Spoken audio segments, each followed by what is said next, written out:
بسم اللہ الرحمن الرحیم الحمد للہ وکفی وسلام علی عبادہ الذین اصطفی اما بعد۔ آج کی اس مجلس میں محرم الحرام کے مہینے کے جہاں بہت سارے منکرات ہیں جن کو لوگ عبادت سمجھ کر کرتے ہیں، تو وہیں بہت سے وہ کام ہیں کہ جن کا کرنا تو صحیح ہے لیکن لوگ ان کو اس مہینے میں کرنے کو برا سمجھتے ہیں۔ جیسا کہ آج کے اس زمانے میں بہت سے لوگ محرم کے مہینے میں بیاہ شادی کرنے کو برا سمجھتے ہیں، تو اسی تعلق سے کچھ باتیں آپ حضرات کی خدمت میں پیش ہیں۔ محرم میں بیاہ شادی کا حکم، شیعہ لوگوں کے یہاں یہ مہینہ سوگ اور ماتم کا ہے، کیونکہ اسی مہینے کی 10ویں تاریخ کو جس دن عاشوراء کا روزہ ہوتا ہے، 10ویں تاریخ کو نواسۂ رسول سیدنا حضرت حسین رضی اللہ تعالی عنہ کی شہادت کا دردناک واقعہ پیش آیا تھا، اور ان لوگوں کے نزدیک شہادت بہت بری چیز ہے۔ اس وجہ سے وہ لوگ اس مہینے میں کوئی تقریب اور خوشی کا کام، نکاح وغیرہ نہیں کرتے، بلکہ ایسا کرنے کو وہ لوگ منحوس اور نامبارک سمجھتے ہیں۔ اور اس کے برعکس مسلمانوں کے یہاں یہ مہینہ بہت عظمت اور فضیلت والا ہے۔ محرم کے معنی ہی ہیں قابل احترام اور مقدس کے۔ یہ مہینہ ان 4 مہینوں میں سے ہے جن کو قرآن پاک میں حرم کہا گیا ہے، یعنی خاص ادب و احترام کے مہینے۔ سورہ توبہ کی آیت ہے، باری تعالیٰ کا ارشاد ہے، منہا اربعۃ حرم۔ ان 12 مہینوں میں 4 مہینے خاص ادب کے ہیں۔ ان میں سے 3 مہینے مسلسل ہیں، جیسے ذی قعدہ کا مہینہ اور ذی الحجہ کا مہینہ اور محرم کا مہینہ، اور 4تھا مہینہ رجب کا ہے۔ حضرت ابراہیم علیہ السلام کے زمانے سے ان مہینوں میں جنگ و جدال، قتل و غارت گری کو حرام سمجھا جاتا تھا، یہاں تک کہ کوئی اپنے باپ کے قاتل کو بھی نہ چھیڑتا تھا۔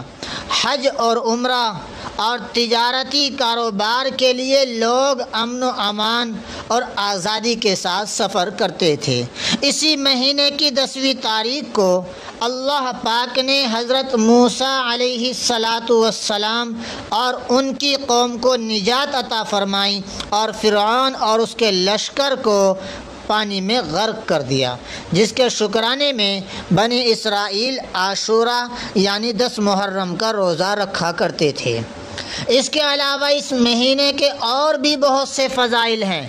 اس بنا پر اگر یہ کہا جائے تو بے جا نہ ہوگا کہ اللہ تعالی نے جنت کے نوجوانوں کے سردار سیدنا حضرت حسین رضی اللہ تعالی عنہ کی شہادت کے واسطے محرم الحرام اور اس کی 10ویں تاریخ کو اس لیے منتخب فرمایا کہ یہ دن اللہ تعالی کے یہاں نہایت متبرک یعنی بابرکت اور فضیلت والا تھا۔ اور آپ جانتے ہیں شہادت اسلام میں بہت ہی قابل رشک عمل ہے، یہاں تک کہ رسول اللہ صلی اللہ علیہ وسلم نے بھی شہادت کی تمنا فرمائی ہے، اور تمنا بھی کیسی، ذرا توجہ سے سنیں، بار بار جام شہادت نوش کرنے کی۔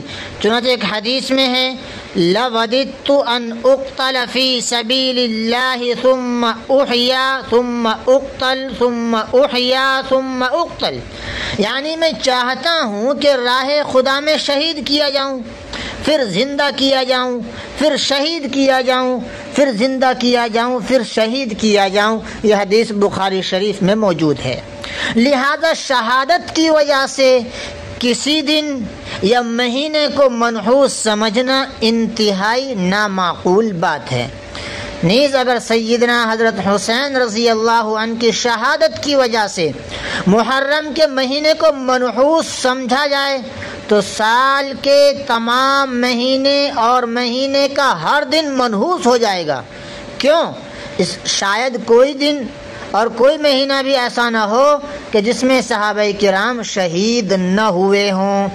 اسی طرح اس مہینے میں سوگ منانا اور ماتم کرنا بھی صحیح نہیں ہے، کیونکہ اسلام میں کسی کی وفات پر، کسی کے انتقال پر 3 دن سے زیادہ غم اور سوگ منانے کی اجازت نہیں ہے۔